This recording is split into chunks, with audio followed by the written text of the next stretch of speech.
Assalamualaikum warahmatullahi wabarakatuh.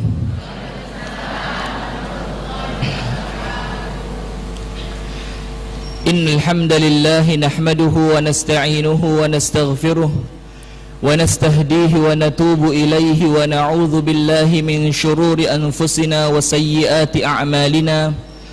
Man yahdihillahu fala mudilla lahu wa man yudlil falan tajida lahu waliyan mursyida. أشهد أن لا إله إلا الله وحده لا شريك له وأشهد أن محمدا عبده ورسوله صلى الله عليه وعلى آله وأصحابه ومن والاه.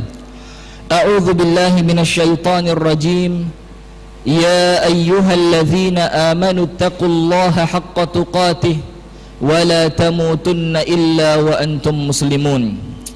اللهم أنت ربي لا إله إلا أنت خلقتني وأنا عبدك وأنا على عهدك ووعدك ما استطعت أعوذ بك من شر ما صنعت أبوء لك بنعمتك علي وأبوء بذنبي فاغفر لي فإنه لا يغفر الذنوب إلا أنت. أصبحنا على فطرة الإسلام وعلى كلمة الإخلاص وعلى دين نبينا محمد صلى الله عليه وسلم وعلى ملة أبينا إبراهيم حنيفا مسلما وما كان من المشركين. أما بعد. Hadirin sekalian, ibu-ibu dan bapak-bapak, jamaah pengajian IKADI Kabupaten Kediri dan pendengar radio Andika FM dimanapun anda berada. Kota ya, saya suka sama ibu-ibu ini. Kalau ibu-ibu ini ada keliru langsung diingatkan.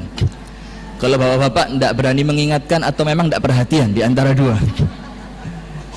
Jamaah IKADI Kota Kediri dan pendengar radio Andika FM dimanapun berada, puji syukur alhamdulillah kita haturkan kepada Allah atas limpahan nikmatnya, taufiknya, karunia serta pertolongan dari Allah subhanahu wa ta'ala, sehingga pada hari ini, pada tanggal 1 di bulan Jumadal Akhirah atau Jumadah Thaniyah, bertepatan dengan tanggal 22 Maret, kita kembali dipertemukan oleh Allah subhanahu wa ta'ala di dalam majelis ilmu yang mulia ini dalam rangka mendekatkan diri kita kepada Allah subhanahu wa ta'ala.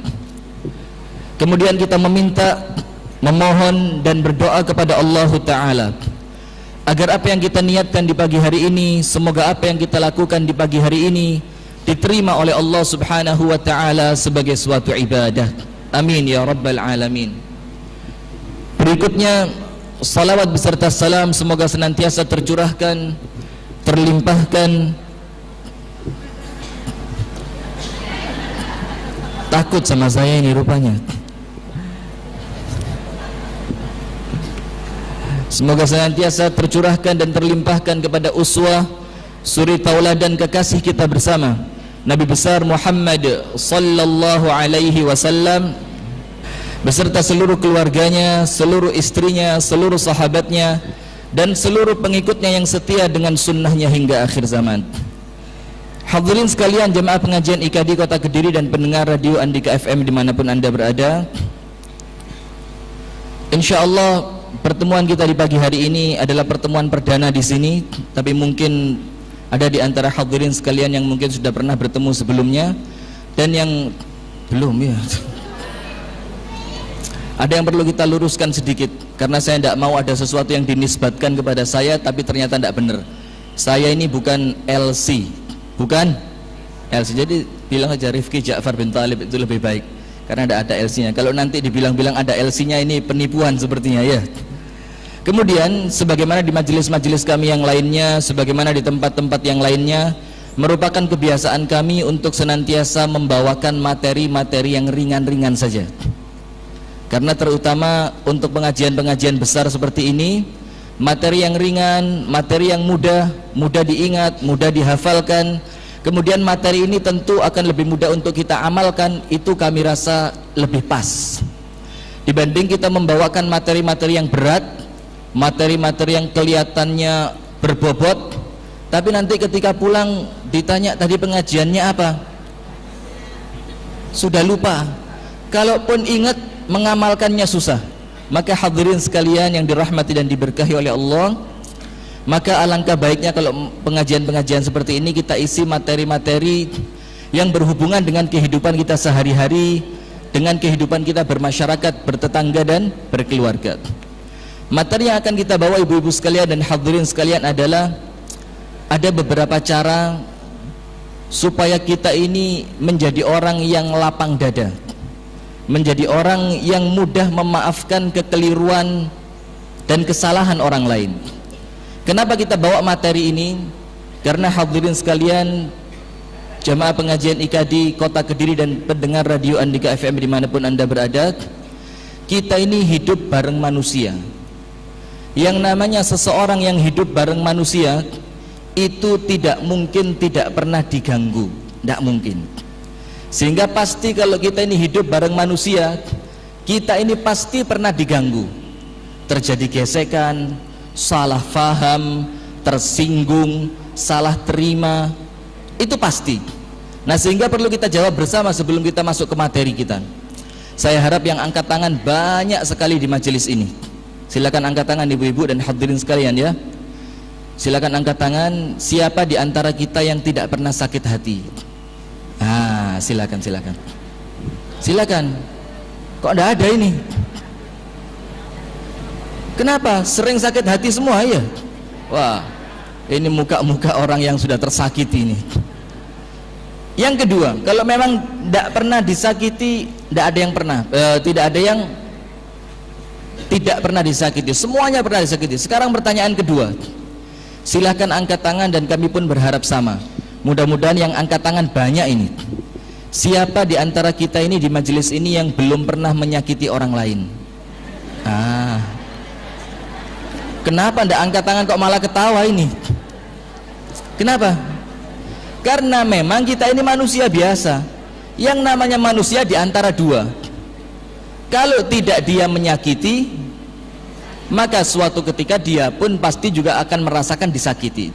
Nah, sehingga Rasulullah sallallahu alaihi wa ala alihi wa sahbihi wasallam bersabda dalam sebuah hadis yang sahih, beliau mengatakan, "Ayisasy syaitanu an yu'bada fi jaziratil Arab." Setan itu, kata Rasulullah, ini sudah putus asa, putus harapan untuk dia itu kemudian bisa disembah oleh manusia. Putus asa sudah. Dia merasa pun tidak mungkin saya disembah oleh manusia, ini setan sudah.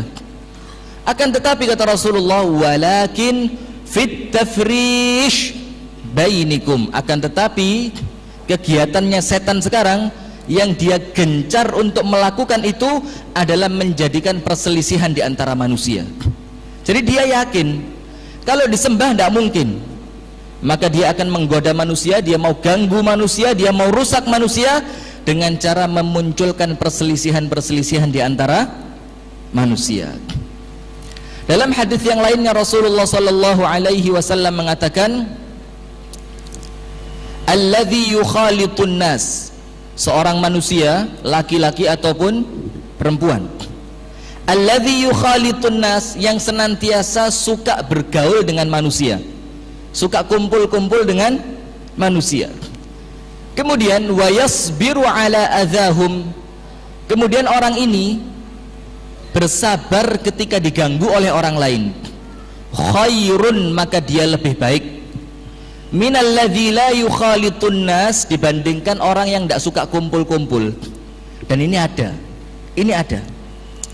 banyak, dan zaman sekarang ini mulai banyak hadirin sekalian, orang-orang itu yang sudah mulai malas kumpul dengan tetangga, malas berkumpul di majelis pengajian, malas berkumpul di arisan PKK, itu tidak mau. Ketika ditanya kenapa kok tidak kumpul-kumpul, timbang garai dosa katanya. Duh, ini ada. Akan tetapi orang yang seperti ini, orang yang tidak suka kumpul-kumpul ini, orang yang tidak suka bermasyarakat, dia tidak suka bergaul dengan tetangganya, dengan orang lain, ini biasanya orangnya tidak sabaran, orangnya tidak kenean, gampang tersinggung, gampang salah paham, kemudian ngamuan. Kenapa? Nesuan, ya, ini bahasa Kedirinya, nesuan, gampang marah. Maka Rasulullah mengatakan yang kumpul manusia Kemudian kalau diganggu dia sabar, itu lebih baik dibanding yang tidak kumpul dengan manusia. Wala yasbiru ala adhahum, dan biasanya orang ini yang tidak suka kumpul-kumpul itu orangnya tidak sabar. Nah maka hadirin, dari hadis ini Rasulullah menjelaskan kepada kita kalau memang kumpul bareng manusia itu hukumnya sudah pasti kalau kita ini diganggu.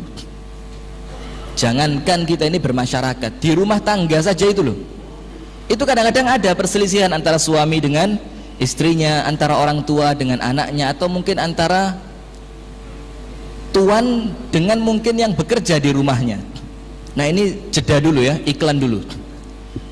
Hadirin sekalian, jamaah IKA di Kota Kediri dan pendengar radio Andika FM dimanapun berada, kita mau bicara antara tuan dengan orang yang bekerja di rumahnya. Suatu ketika dalam hadis yang sahih, ada seorang laki-laki datang kepada Rasulullah sallallahu alaihi wasallam. Kemudian laki-laki ini bertanya, "Ya Rasulullah, wahai utusan Allah, kam na'fu 'anil khadim?" Berapa kali dalam satu hari kami ini harus memaafkan pembantu kami? Ini orang pengen tahu berapa kali seharusnya kami maafkan pembantu kami dalam satu hari. Rasulullah diem. Diulang 2 kali pertanyaannya, berapa kali? Rasulullah diem. Setelah diulang yang ketiga kalinya, berapa kali kami harus memaafkan pembantu kami, maka Rasulullah sallallahu alaihi wa ala alihi wa sahbihi wasallam menjawab. Sebelum dijawab, kira-kira berapa kali? Berapa kali seharusnya ibu-ibu? Iya banyak itu berapa ibu-ibu? Iya, jumlahnya berapa kira-kira? Ayo nyang-nyangan ayo. Rasulullah bilang sab'ina marrah. U'fu 'anil khadim sab'ina marrah. Maafkan pembantumu dalam satu hari sampai 70 kali. Bayangkan, jadi kalau ada pembantu mencahkan piring sekali, jangan dimarahi. Kemudian nanti tidak lama lagi anak kita kepreset gara-gara dia ngepel tidak kering 2 kali, jangan dimarahi. Nanti ngelap meja ternyata vas bunganya jatuh pecah, jangan dimarahi, baru 3 kali itu. Kalau sudah kali yang ke-71 baru boleh berat tapi ya. Dibilang entek barang di rumah Ustaz, garapi semua katanya. Nah, ini menunjukkan kepada kita tidak mungkin kita ini hidup bareng manusia kemudian kita tidak mau diganggu, tidak mungkin. Pasti kita ini di jalan raya kadang-kadang mobil kita ya keserempet. Ada apa lagi di perempatan jalan ini, seruan untuk kita semua ya. Tolong kalau di jalan itu yang santun berlalu lintas. Hampir di negara kita ini santun itu sudah mulai hilang. Kami ini perjalanan dari rumah sampai Kediri dan perjalanan-perjalanan yang lainnya, dulu kan sering dibilang orang Indonesia ini orangnya santun sekali, tapi itu saya rasa mulai hilang. Seakan-akan kalau kita cerita santun ini kita cerita nenek moyang kita zaman dulu. Kalau mau bukti coba di perempatan jalan, perempatan lampu merah ya. Kemudian kita ini sedang tidak melihat rambu-rambu itu, dan setelah merah dia tiba-tiba sudah berubah menjadi warna hijau. Kita ini orang yang paling depan di situ. Kemudian mobil kita atau sepeda motor kita ini telat untuk berjalan, tidak jalan padahal sudah hijau. Kira-kira mobil belakang bagaimana?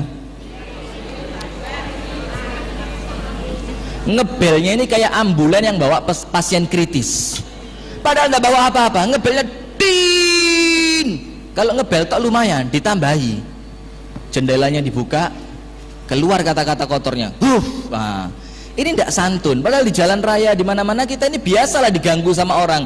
Ya kadang-kadang di lampu merah ada orang yang telat berjalan, kadang-kadang di samping jalan ada orang yang salah lewat, ada orang yang nyebrang jalan. Bayangkan hadirin, kalau kita mau tahu silakan lihat di YouTube, itu kan banyak ya.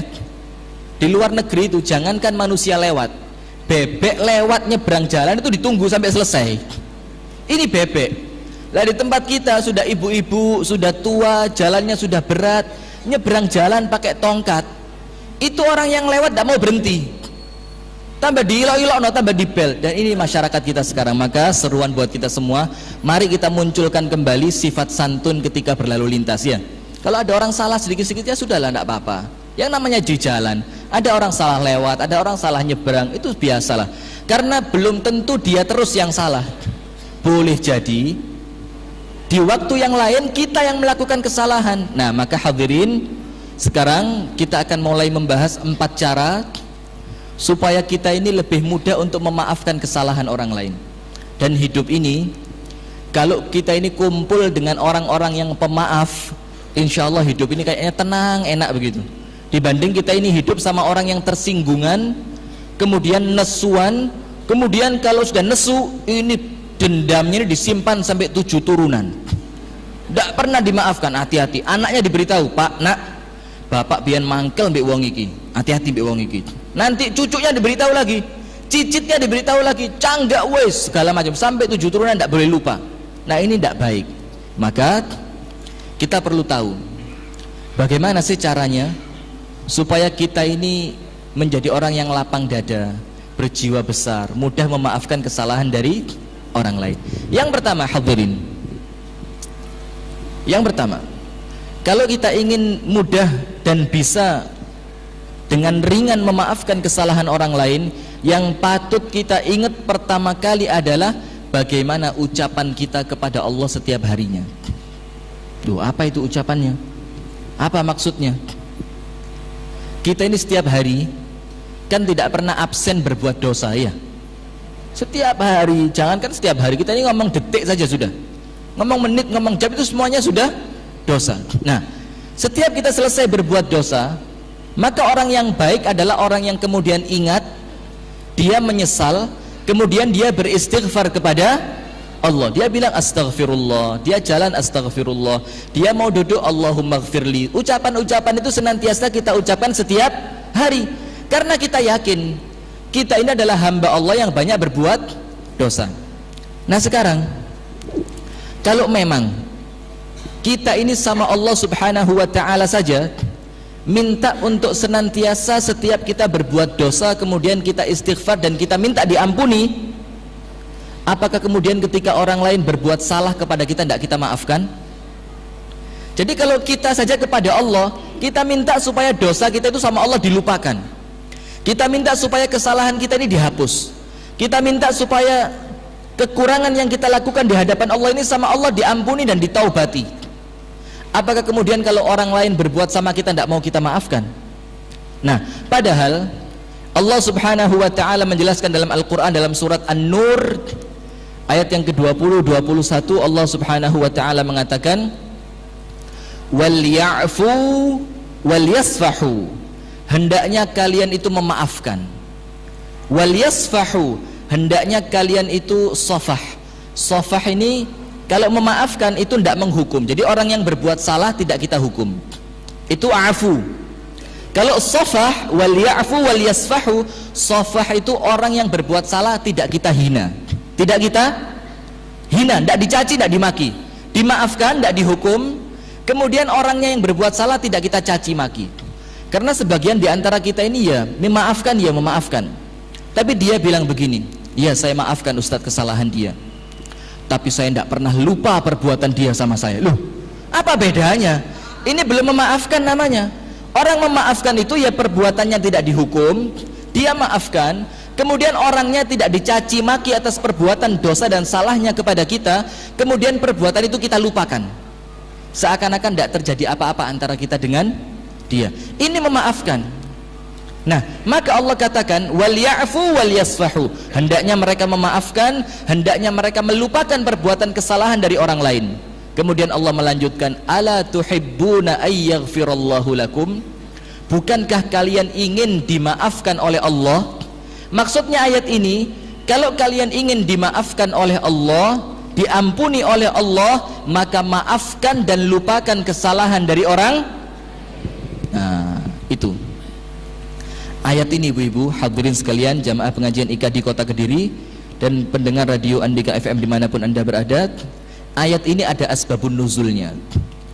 Asbabun nuzul dari ayat ini adalah suatu ketika istrinya Rasulullah sallallahu alaihi wasallam yang bernama Aisyah radhiyallahu taala anha wa ardaha ummul mukminin, istrinya Rasulullah, putrinya Abu Bakar As-Siddiq radhiyallahu taala anhu wa ardahu, ini difitnah berbuat zina. Na'udzubillahi min syarri dzalik. difitnah berbuat zina dengan seorang laki-laki yang bernama Safwan ibnu Mu'attal. Jadi ceritanya ketinggalan rombongan. Dan yang tersisa di situ adalah Aisyah. Untung refleksnya bagus ini. Kemudian yang kedua ada laki-laki yang bernama Safwan ibnu Mu'attal. Safwan ibnu Mu'attal melihat Aisyah ini sendirian, dia tidak tega, disuruh naik ke atas untanya. Kemudian yang narik untanya tadi adalah Safwan ibnu Mu'attal. Sampai masuk ke kota Madinah muncul berita, ini berzina dua orang ini. Dan subhanallah, ini yang dituduh berzina istrinya Rasulullah dan putrinya Abu Bakar. Dan setelah itu Rasulullah sendiri pun tidak tahu ini tuduhannya benar ataupun sekedar fitnah. Abu Bakar pun tidak tahu anakku ini benar-benar berzina atau cuma dituduh saja. Dan subhanallah, setelah kejadian pemfitnahan ini selama 40 hari Allah tidak menurunkan ayat untuk menjelaskan mengenai perkaranya Aisyah radhiyallahu taala anha wa ardhaha selama 40 hari. Sehingga mari kita bayangkan bagaimana kira-kira kegelisahan Rasulullah sallallahu alaihi wasallam, bimbang, bener ndak ini? Abu Bakar pun sama, ini anaknya. Dan subhanallah setelah 40 hari 40 malam Allah menurunkan ayat Al-Quran yang menjelaskan bahwasannya itu cuma sekedar tuduhan keji. Aisyah bersih dari perbuatan itu dan dia tidak berbuat zina. Sudah.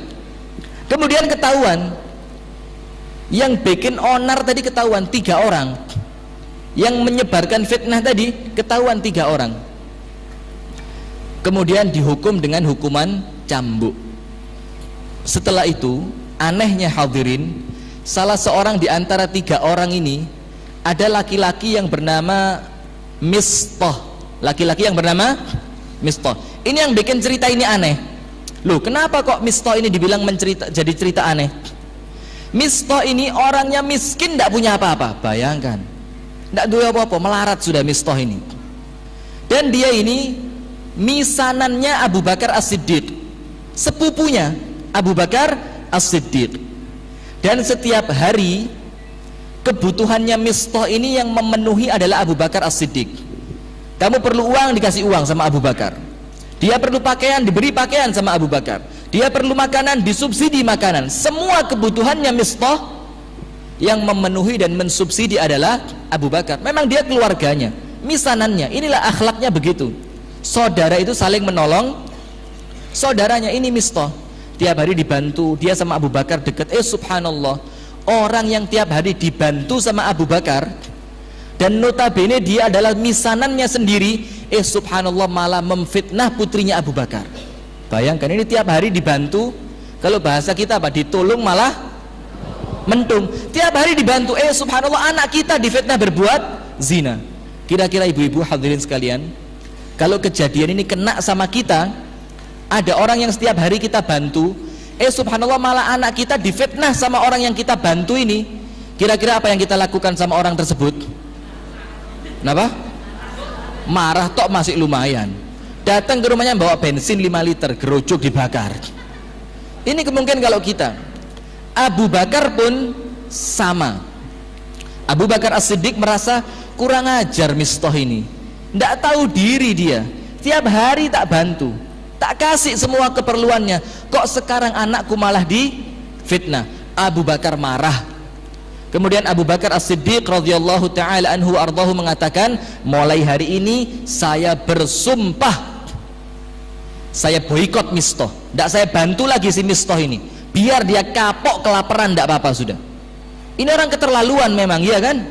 Sudah, Abu Bakar bersumpah hari itu tidak akan, mulai hari ini tidak akan lagi membantu yang namanya Mistah sepupu dia, karena Abu Bakar merasa marah anaknya difitnah.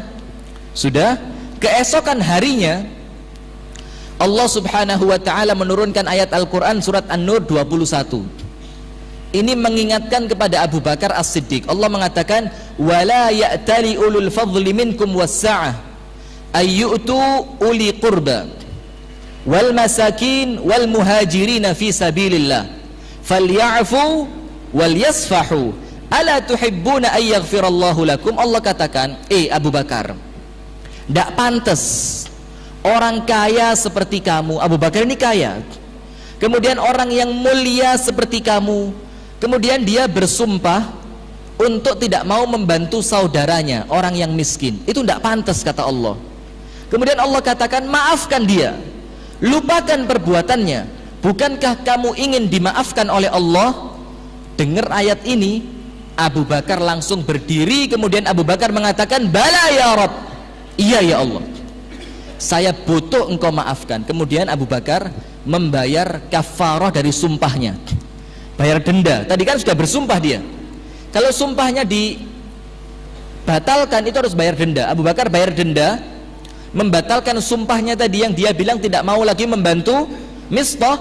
Kemudian Abu Bakar pulang ke rumahnya, dia ambil makanan, dia ambil pakaian, dia ambil uang, datang ke rumahnya Mistah. Bayangkan, ini kebalik ini seharusnya. Ini orang yang dizalimi malah datang ke rumahnya orang yang menzalimi, bukan untuk marah-marah. Diketuk pintu rumah Mistah. Mistah dengar ini Abu Bakar, ini suaranya. Mistah bilang apa? Ya Abu Bakar, kalau cuma kamu datang mau marah-marah, mendingan pulang saja. Saya sudah kenyang dari kemarin dimarahin orang terus. Katanya Abu Bakar, apa lu? Siapa yang mau marah? Saya ini datang ke rumah kamu, saya mau minta maaf. Kaget Mistah, loh, ndak kualik tak katanya. Kok malah kamu datang, malah kamu mau minta maaf? Katanya Mistah, lu kenapa? Abu Bakar bilang, iya, kemarin aku bersumpah kepada Allah untuk tidak lagi membantu kamu. Tapi kata Abu Bakar, ternyata itu perbuatan salah, tidak boleh begitu. Aku maafkan kamu, aku lupakan perbuatan kamu, dan mulai hari ini aku minta maaf sama kamu. Dan mulai hari ini wahai Mistah, semua kebutuhanmu seperti semula aku yang ngasih. Bayangkan ibu-ibu, dizalimi malah berbuat baik kepada orang yang berbuat zalim. Wah, ini hebat ini Abu Bakar. Bayangkan, ini memaafkan. Allah katakan maafkan, lupakan. Barang siapa yang memaafkan, maka dia akan dimaafkan oleh Allah. Sekarang biasanya begini, insya Allah Ustadz, saya berusaha memaafkan, tapi masalahnya dia ini berbuat dosanya itu disengaja. Ini jarak katanya orang Kediri ya. Ini disengaja, dia memang niat mau menyakiti saya. Kalau tidak sengaja saya tidak apa-apa. Lah ini disengaja. Ya apa, dimaafkan apa enggak kira-kira? Dimaafkan apa enggak? Oh Bapak, yang berbuat salah dengan sengaja ini kira-kira dimaafkan apa tidak? Ya kita kembalikan lagi. Kita ini berbuat dosa kepada Allah sengaja apa enggak? Kok enggak? Kita ini berbuat dosa kepada Allah sengaja apa tidak? Sengaja. Orang bohong itu tidak ada ceritanya keperucut, bohong tidak ada. Bohong itu mesti dipersiapkan dulu bagaimana caranya supaya bohongnya ini tidak. Itu perlu usaha, itu namanya sengaja ini. Lah kita itu loh, berbuat dosa secara sengaja kepada Allah saja, kita minta supaya dimaafkan. Itu sengaja, kita dosa sama Allah ini sengaja. Lah masa orang lain berbuat sengaja sama kita, berbuat dosa dengan sengaja, kemudian tidak kita maafkan? Nah itu makanya dimaafkan. Sekarang yang kedua, berbuat dosa sengaja kita maafkan. Sekarang yang kedua begini biasanya, ini Ustadz luwe nemen wes sengaja saya maafkan, dibaleni maneh, diulang-ulang, niat jarak ini. Nah dimaafkan apa enggak? Sudah sengaja diulang berkali-kali, dimaafkan apa enggak? Kok hebat sekali ibu-ibu ini ya. Dimaafkan apa tidak kira-kira Bapak-bapak? Sengaja dan diulang-ulang, dimaafkan apa tidak? Dimaafkan. Kita ini berbuat dosa kepada Allah, ya kita sengaja, dan tidak cukup sekali, kita ulang-ulang berbuat dosa itu. Ada yang cukup berbohong dalam satu hari cuma satu kali, cukup sekali berbohong sehari. Biasanya kurang leko ya, kurang afdol kalau cuma sekali. Maka kita ulang berbohong lagi, kita ulang lagi. Dan setiap kita berbohong itu pun yang kita sengaja dan kita ulang-ulang, kita masih berharap supaya kebohongan kita ini setelah kita beristighfar sama Allah diampuni. Maka orang lain pun sama, ketika dia berbuat dosa disengaja, kita maafkan. Kemudian sama dia diulangi, kita pun tetap memaafkan. Karena kita lebih butuh ampunan dari Allah Subhanahu wa ta'ala. Bagaimana caranya mendapatkan ampunan ini? Kita maafkan kesalahan dari orang lain. Itu yang pertama. Jadi yang pertama, untuk bisa memaafkan, maka senantiasa ingat antara kita dengan Allah. Kalau kita ingin dimaafkan oleh Allah, maka syaratnya maafkan dan lupakan kesalahan dari orang. Yang kedua, jamaah pengajian IKA di Kota Kediri dan pendengar radio Andika FM dimanapun Anda berada, yang kedua adalah orang yang mampu memaafkan, ini orang yang akan mendapatkan jaminan ganjaran yang besar di sisi Allah. Bahkan mungkin kalau ada di antara kita yang belum bisa umrah, belum mampu haji, atau disuruh puasa tidak kuat, suruh sholat tahajud tidak kober, itu makanya ada amalan ringan yang insya Allah ini membawa pahala besar. Amalan itu adalah memaafkan kesalahan orang lain. Walaupun ini tidak mudah sepertinya, berat ini. Memaafkan kesalahan orang lain ini mendatangkan ganjaran yang sangat besar. Bahkan bisa jadi mengalahkan ganjarannya orang haji, orang umroh, orang puasa, orang sholat tahajud, dan orang yang mengkhatamkan Al-Quran. Hanya cukup dengan kita berlapang dada memaafkan kesalahan dari orang. Allah Subhanahu wa ta'ala mengatakan, wa man afa, barang siapa yang memaafkan kesalahan orang lain, wa aslaha, tidak cuma dimaafkan, tapi hubungannya ya tadi yang mulai renggang karena adanya masalah tadi, setelah dimaafkan maka hubungannya itu aslaha, diperbaiki. Jadi seakan-akan sudah tidak ada apa-apa, sudah seakan-akan biasa-biasa saja. Orang yang dimaafkan, kemudian hubungan antara kita dengan orang tersebut diperbaiki. Allah katakan apa? Wa man afa wa aslaha fa ajruhu 'ala Allah. Maka Allah sendiri yang langsung akan menanggung ganjarannya. Maksudnya para ulama tafsir, Allah menanggung ganjarannya ini, Allah menjamin dan menjanjikan untuk orang yang mampu memaafkan dengan ganjaran yang sangat besar. Dengan ganjaran yang sangat besar. Sehingga kalau kita ingin meraih ganjaran besar, maka jangan pelit-pelit untuk memaafkan kesalahan orang lain. Nah, sehingga hadirin sekalian yang dirahmati dan diberkahi oleh Allah Subhanahu wa ta'ala, itu yang kedua, maafkan kesalahan orang lain supaya kita bisa meraih ganjaran besar di sisi Allah Subhanahu wa ta'ala. Yang ketiga, kita singkat-singkat saja ya, biar waktunya cukup. Bagaimana caranya supaya kita ini mudah dan bisa ringan memaafkan kesalahan orang lain? Yang ketiga adalah yang perlu kita fahami bersama, memaafkan ini merupakan akhlaknya Nabi Sallallahu Alaihi Wasallam.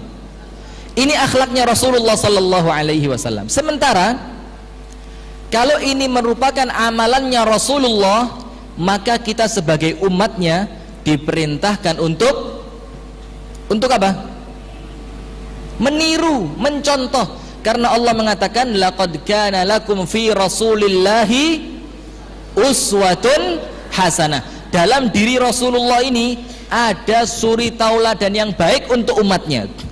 Maka kalau Rasulullah memaafkan, dan ini merupakan akhlaknya Rasulullah, maka kita kalau pengen dianggap sebagai umatnya, kita pun harus meniru Rasulullah untuk bisa memaafkan kesalahan orang lain. Nah, hadirin sekalian yang dirahmati dan diberkahi oleh Allah, saya kasih satu cerita saja. Ayatnya pun saya rasa hadirin sekalian semuanya sudah tahu karena ayat ini sering dibaca. Khudzil afwa wa'mur bil urfi wa a'rid 'anil jahilin. Wahai Muhammad, maafkan kesalahan orang dan perintahkan orang lain untuk berbuat baik. Dan kalau ada orang yang bodoh, orang yang tidak ngerti, orang yang jahil, maka tinggalkan dia. Maksudnya kalau memang orang ini niatnya ganggu, niatnya bikin onar, niatnya manas-manasi kita, ini maka tinggalkan saja. Wa idza khatabahumul jahiluna qalu salama. Kalau diajak bertengkar sama orang yang tidak ngerti ilmu, maka jawabannya dia adalah salama, ucapannya kedamaian. Nah, suatu ketika Rasulullah tinggal di kota Mekah selama 13 tahun. Ibu-ibu hadirin sekalian, tahu kan bagaimana keadaan Rasulullah ketika masih di kota Makkah? Bagaimana keadaannya? Bagaimana? Di kota Makkah ini sebelum hijrah, ini Rasulullah Sallallahu Alaihi Wasallam habis-habisan disiksa sama kaum kafir Quraisy. Dibilang penyihir, dibilang orang gila, dibilang orang kena jin. Sahabat-sahabatnya disiksa, sahabat-sahabatnya dibunuh. Rasulullah mau ke masjid diludahi. Rasulullah sujud di depan Ka'bah, dilemparkan ke atas kepalanya ini ari-arinya unta. Ibu-ibu tahu ususnya sapi kalau hari raya kurban, jeroannya itu sebesar apa? Seember besar gitu kan. Nah, ini ari-arinya unta lebih besar dari itu. Itu ketika Rasulullah sujud di depan Ka'bah, itu sama orang kafir Quraisy, ini ari-ari unta dilemparkan di atas kepalanya Rasulullah. Sudah, sahabatnya diboikot, tidak boleh saling berdagang, tidak boleh saling menikahkan, diboikot habis-habisan. Itu selama 13 tahun. Tidak sebentar ini, tidak sebentar, 13 tahun. Wes warak sudah, towok sudah, habis-habisan. Kemudian Rasulullah sama Allah diperintahkan untuk berhijrah ke kota Madinah. Hijrah ke Madinah. Tidak perlu waktu lama. 8 tahun setelah Rasulullah hijrah. Nah, ini ceritanya menarik ini ibu-ibu ya. 8 tahun setelah Rasulullah hijrah, ini Rasulullah sudah punya kekuatan besar, punya pasukan yang kuat untuk kembali menaklukkan kota Makkah, untuk merebut kota Makkah, yang kita sebut dalam sejarah namanya Fathu Makkah, pembebasan kembali kota Makkah dari orang-orang kafir Quraisy. Rasulullah siapkan pasukannya tahun 8 Hijriah, 8 tahun setelah hijrah. Siapkan pasukannya, perlengkapannya lengkap, semua persenjataan lengkap. Semua ini ribuan orang dikirim untuk berangkat menuju kota Mekah. Salah seorang pengintai di kota Mekah berdiri di atas gunung, ngelihat, wih, ada pasukan besar, pasukan dari kota Madinah. Pasukannya siapa ini katanya? Lapor ke kepala suku. Dibilang apa? Ada pasukan datang. Berapa banyak? Banyak sekali. Kemudian tanya kepala sukunya sama tukang mengintai tadi, pasukan kita sudah siap atau belum? Tidak siap. Tidak siap, iya. Kemudian kira-kira pasukan yang mau datang tadi dihalangi untuk bisa tidak masuk ke kota Makkah. Bisa apa tidak kira-kira supaya mereka tidak masuk? Katanya tukang intai tadi apa? Tidak bisa, tidak mungkin. Ya sudah, mau apa lagi? Suruh masuk. Pasukan tidak siap, ditahan juga tidak bisa. Mau apa lagi? Suruh masuk. Akhirnya ketika mereka mulai mendekat, baru ketahuan ternyata ini adalah pasukannya Muhammad Sallallahu Alaihi Wasallam, dipimpin langsung oleh Rasulullah. Masuk ke Mekah, tidak ada perlawanan, sudah tidak ada perlawanan. Kemudian Rasulullah ini menyuruh pasukannya itu berkeliling, kumpul di sekitar Ka'bah. Dan di situ Rasulullah bilang, siapapun yang tinggal di rumahnya maka aman. Maksudnya adalah, kalaupun kalian orang-orang kafir Quraisy, penduduk Mekah, mau kumpul bareng kami di sekitaran Ka'bah, tidak apa-apa, tidak dihukum. Sudah. Akhirnya kemudian setelah itu kumpul semua, ada orang Muslim, ada orang kafir di situ kan, jadi satu. Rasulullah masuk ke dalam Ka'bah. Maksudnya Rasulullah masuk ke dalam Ka'bah, ini Rasulullah mau menghancurkan berhala yang ada di dalam Ka'bah. Nah, ini ada kejadian menarik. Ketika Rasulullah di dalam Ka'bah mecahi berhala tadi, ini sahabatnya Rasulullah mulai usil. Jadi bayangkan ya, sahabat itu ternyata juga ada yang usil, walaupun dalam konotasi yang positif. Sahabat Rasulullah tadi apa? Jawil orang di sebelahnya. Yang di sebelahnya ini orang kafir, dijawil. Mas, seiling tabien katanya. Aku tenang masjid mas, sampean sandung sikilku mas, pelipesku getien gocer getih katanya. Katanya orang kafir di sebelahnya apa? Ah, bukan saya, masa sih saya katanya. Katanya orang Islam tadi apa? Sampean, saya inget kok, sampean. Dibilang apa? Hari ini Yaumul Malhamah.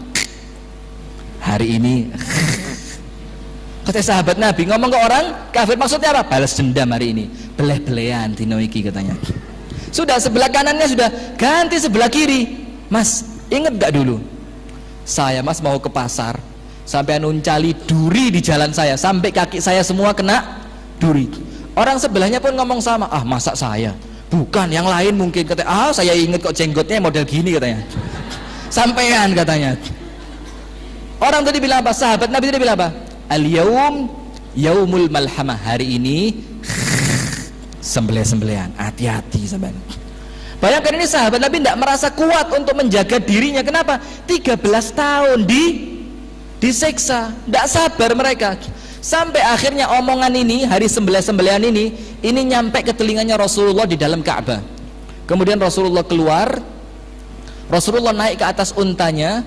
Kemudian Rasulullah bilang, aku dengar tadi sahabatku ngomong hari ini hari sembelih-sembelihan.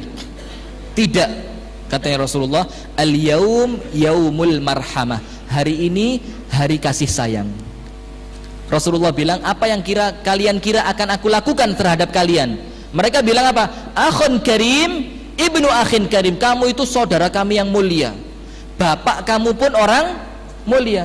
Rasulullah bilang, idhabu fa antumut tulaqa. Ayo semuanya pergi, semuanya hari ini saya maafkan. Bayangkan ibu-ibu, hadirin sekalian ya, 13 tahun disiksa. Ketika datang ke kota Mekah, punya kesempatan untuk balas dendam, punya kekuatan untuk balas dendam. Tapi Rasulullah bilang apa? Idhabu fa antumut tulaqa. Pergilah, semuanya hari ini saya maafkan. Ini loh akhlaknya Rasulullah sallallahu alaihi wasallam, memaafkan kesalahan orang lain. Dimaafkan. Kita ini kan bukan cuma 13 tahun diganggu orang, baru sehari 2 hari diganggu, ngamuk ora karuan sudah. Seakan-akan sudah ini tidak bisa dimaafkan, ini orang keterlaluan sudah loh. Baru sehari ini loh Rasulullah 13 tahun. Itu pun ketika Rasulullah kembali, punya kesempatan, punya kekuatan, itu ternyata Rasulullah tetap memaafkan. Kalau kita ini kadang-kadang memaafkan gara-gara tidak berani ngelawan. Kate lapo maneh, ya wes sabar ae lho. Sabar apa ini? Bukan sabar ini. Orang sabar itu orang punya kekuatan, punya keberanian, tapi dia tahan. Itu sabar. Begitu pula orang memaafkan. Kalau dia marah bisa. Kalau dia mau balas bisa, tapi dia memaafkan. Ini akhlaknya Rasulullah, dan akhlak ini yang perlu kita tiru supaya kita dianggap menjadi umatnya Rasulullah sallallahu alaihi wasallam. Kemudian yang ketiga, yang pertama tadi betul apa 4 apa 3? Masih connect semua berarti ini ya. Yang pertama tadi, ingat antara kita dengan Allah. Yang kedua, ganjarannya besar. Yang ketiga, ini merupakan akhlaknya Rasulullah. Yang keempat, orang ini yang terakhir ya, orang yang memaafkan itu adalah orang yang diakui oleh Allah, dia itu hamba Allah yang mulia. Maka kita sekarang berkaca diri masing-masing ya, kita ini termasuk orang mulia atau masih orang pinggiran lah. Kalau beriman pun ya tidak apa-apa beriman, tapi imannya masih iman kaki 5 ini ya, masih Senin Kemis lah. Kadang-kadang beriman, kadang-kadang ya fasik, kadang-kadang beriman, kadang-kadang ya masih tidak karuan. Tapi kalau kita mau jadi orang mulia ya, punya derajat tinggi di sisi Allah, maka lihatlah kita ini mudah memaafkan atau tidak.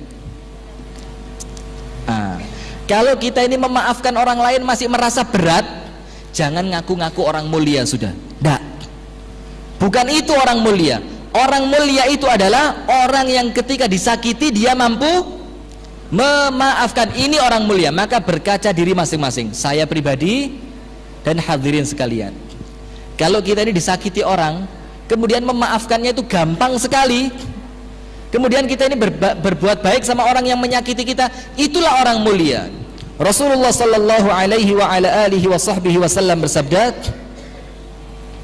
wa ma zadallahu abdan bi'afwin illa izza.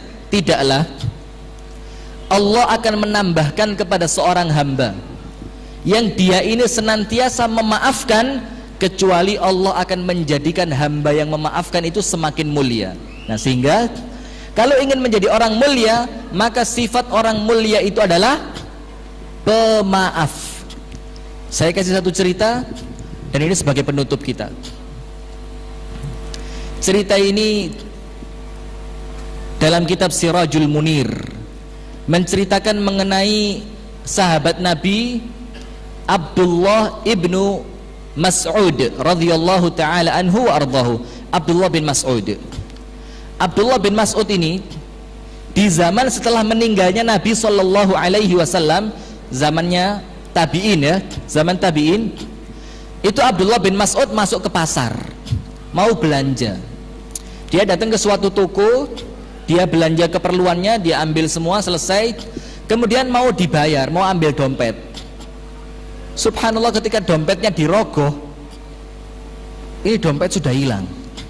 Bayangkan, dompetnya sahabat Nabi dicopet. Kecopetan Abdullah bin Mas'ud. Ini copetnya kurang ajar, tidak tahu dia ini sahabat Nabi nih. Lah kok dicopet? Bayangkan hadirin, lah ini loh dompetnya sahabat Nabi juga dicopet. Lah masa punya kita kecopetan marah-marahnya, oh tidak tahu siapa saya kamu ya loh. Tidak usah, biasa saja. Oh itu sudah takdirnya Allah, sudah, kita banyak-banyak sabar saja. Kemudian tawakal sama Allah. Ini Abdullah bin Mas'ud masuk pasar, barang sudah diambil, mau dibayar, ternyata dompetnya kecopetan. Setelah mengetahui kejadian ini, orang sak pasar, semuanya sak pasar, apa yang mereka lakukan? Faja'alan nas yad'una ala akhidhiha. Semua orang yang ada di pasar itu semuanya melaknat pencurinya. Semoga Allah melaknat pencurinya. Semua orang sak pasar. Kenapa? Lah ini yang dicuri dompetnya sahabat Nabi. Sudah begitu, orang-orang yang lain melaknat. Abdullah bin Mas'ud bilang apa? Nah, ini perlu kita tiru ini ya, perlu kita contoh ini. Abdullah bin Mas'ud bilang, dia berdoa kepada Allah. Allahumma, ya Allah, in kana hamalahu ala akhdhiha hajatun fabarik lahu fiha. Ya Allah, kalau memang yang menjadikan dia itu mencuri dompetku karena memang dia itu perlu uang, dia butuh uang, maka mudah-mudahan ya Allah, uang yang dia ambil itu engkau berkahi. Bayangkan, pencuri juga masih didoakan. Ya Allah, kalau memang dia ngambil itu gara-gara perlu ya Allah, dia butuh uang, maka mudah-mudahan uang yang dia bawa engkau berkahi. Ini loh, itu kalau dia memang butuh uang. Kalau tidak butuh, Abdullah bin Mas'ud bilang lagi, wa in kana hamalahu ala akhdhiha, tapi ya Allah, kalau yang menjadikan dia itu mengambil dompetku jara'atun ala dzamb, karena dia berani dan nekat berbuat dosa, apa kira-kira yang terjadi? Kalau butuh tidak apa-apa lah, mudah-mudahan berkah. Tapi kalau tidak butuh, nekat berani mengambil dompet saya dan nekat berbuat dosa, apa yang terjadi? Faj'alhu akhirah dzunubi. Ya Allah, jadikan mencopet ini dosanya dia yang terakhir. Mudah-mudahan besok dia tobat, kemudian dia jadi orang baik. Loh, bayangkan hadirin, ini loh akhlaknya orang mulia itu seperti ini. Abu Bakar tadi dengan Mistah dimaafkan. Ini Abdullah bin Mas'ud, orang yang nyuri dompetnya didoakan. Kalau butuh mudah-mudahan berkah. Kalau tidak butuh, mudah-mudahan ya Allah hari ini merupakan hari terakhirnya dia berbuat dosa. Mudah-mudahan besok orangnya tobat, kemudian menjadi orang yang baik. Nah, sehingga hadirin sekalian yang dirahmati dan diberkahi oleh Allah Subhanahu wa taala, jamaah pengajian IKA di Kota Kediri dan pendengar radio Andika FM dimanapun Anda berada, semoga senantiasa dirahmati oleh Allah. Sehingga 4 cara ini yang mudah-mudahan lah ya, bisa meringankan kita untuk kemudian mampu memaafkan kesalahan orang lain. Ada di antara kita ini yang sudah 4 tahun tidak ngomong sama tetangganya. Bukan cuma 4 tahun, mulai pindah di kono Ustaz. Itu sudah karuan Ustaz. Gak tahu tak sopo. Ketemu tidak saling menyapa, tidak saling menegur, tidak saling mengucapkan salam. Sudahlah, maafkan, lupakan. Mau apa kita di dunia ini? Orang yang tidak mampu memaafkan, ini yang terakhir, orang yang tidak mampu memaafkan itu seperti orang yang di dalam hatinya ini tertusuk duri, keencepan duri. Orang yang masih waras, mohon maaf ini ya bahasanya ya, itu kalau dia merasa duri itu ada menghujam dalam hatinya, maka dia akan berusaha bagaimana caranya supaya duri ini bisa dicabut. Itu orang waras, dia berusaha mencabut. Tapi kalau dia tidak bisa, dia akan datang kepada orang lain, minta nasihat, bagaimana sih caranya, ini duri susah dicabut, tolong cabutkan, minta nasihat kepada orang lain.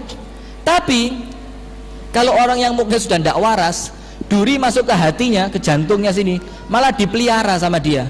Baik-baik ya di sini, jangan keluar, mudah-mudahan selamat ya, kita baik-baikan lah di antara kita ini loh. Ini tidak waras. Nah, itu pun orang yang menyimpan dendam. Orang yang menyimpan dendam ini ibarat dia itu memasukkan duri ke dalam hati atau jantungnya. Kalau disimpan lama-lama, ini jadi penyakit. Apa penyakitnya biasanya? Orang yang ngamuan itu penyakitnya apa biasanya? Darah tinggi. Kalau darah tinggi kelamaan lama-lama, gini, menceng cc lama-lama. Ini gara-gara kebanyakan menyimpan dendam, tidak bisa memaafkan. Beda dengan orang yang entengan, ya orang salah, ya sudahlah, tidak apa-apa, manusiawi. Kadang-kadang saya pun juga berbuat salah, maka harus sadar begitu. Saya minta ganjaran dari Allah, saya minta diampuni sama Allah, saya mau mencontoh Rasulullah, dan saya mau menjadi orang mulia, maka saya maafkan kesalahan orang lain. Nah itu loh, jadi orang yang entengan, biar hidup ini enak gitu, hidup ini tentrem, ayem, kemudian dalam hidup ini tidak gampang menyimpan dendam. Nanti pada akhirnya insya Allah sehat. Tidak ada orang perlu beli obat darah tinggi, tidak laku nanti. Karena kenapa? Insya Allah semuanya sudah menjadi orang yang pemaaf. Kemudian ada satu pesanan dari Ibu Siti Muslihatun di Kalambaret, Tulungagung, yang saat ini sedang sakit. Kalambret ya, sudahlah maklum ya. Saya ada pret katanya di Kalambret, Tulungagung, beliau sedang sakit. Ya kita doakan bersama, semoga beliau sama Allah disembuhkan oleh Allah Subhanahu wa taala dan diberikan kesabaran untuk senantiasa bersabar atas takdir dari Allah Subhanahu wa taala. Dan untuk yang lainnya yang mungkin sedang sakit di rumah sakit atau saudara-saudara kita yang sedang kena musibah, kita doakan bersama semoga Allah memberikan keringanan dalam musibahnya, Allah sembuhkan dari penyakitnya. Yang kalau pada hari ini banyak masalah, Allah ringankan masalahnya. Kalau hari ini banyak hutang, Allah mudahkan untuk membayar hutangnya. Amin ya rabbal alamin. Subhanakallahumma wa bihamdika. Kurang lebihnya saya mohon maaf. Kalau ada kurang lebihnya saya mohon maaf. Kalau ada baiknya mudah-mudahan bisa kita amalkan bersama. Kita minta kepada Allah semoga kita diberikan ilmu yang bermanfaat dan kita diberikan kemampuan untuk mengamalkan ilmu yang telah kita dengar bersama. Subhanakallahumma wa bihamdika asyhadu an la ilaha illa anta astaghfiruka wa atubu ilaik. Assalamualaikum warahmatullahi wabarakatuh. Bapak Ibu, barangkali ada 1-2 pertanyaan untuk Ustadz Rifki. Dipersilahkan. Ada pertanyaan? Alhamdulillah ada, monggo Bu. Dengan suara agak jelas sedikit, monggo. Bismillahirrahmanirrahim. Terutama agar kita bisa membedakan ayat-ayat mana yang lebih mantap agar doa kita terkabulkan oleh Allah Subhanahu wa taala. Di antaranya pertama kali kita mengatakan Astaghfirullahaladzim. Kemudian yang kedua Allahumma innaka afuwun karim tuhibbul afwa fa'fu anna.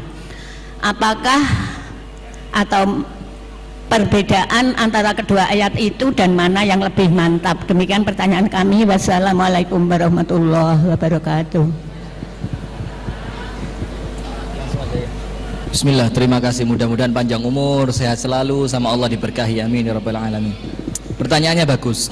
Kalau kita berdoa minta ampun sama Allah, mana yang lebih bagus, yang lebih cepat untuk dikabulkan? Apakah dengan mengucapkan astaghfirullahaladzim wa atubu ilaih, atau dengan mengucapkan Allahumma innaka afuwun tuhibbul afwa, atau ada yang nambahi karim tuhibbul afwa fa'fu anni. Hadirin, kalau mengenai ucapan istighfar, doa-doa istighfar, maka semuanya insya Allah sama.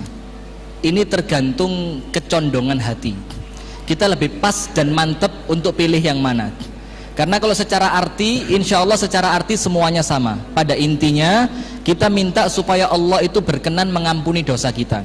Nah, kalau yang astaghfirullahalazim, aku minta ampun kepada Allah yang maha luhur, yang maha agung. Wa atubu ilai, dan aku bertaubat kepadanya. Ini disebutkan sama Rasulullah dalam satu hari lebih dari 70 kali. Dalam riwayat lain lebih dari 100 kali.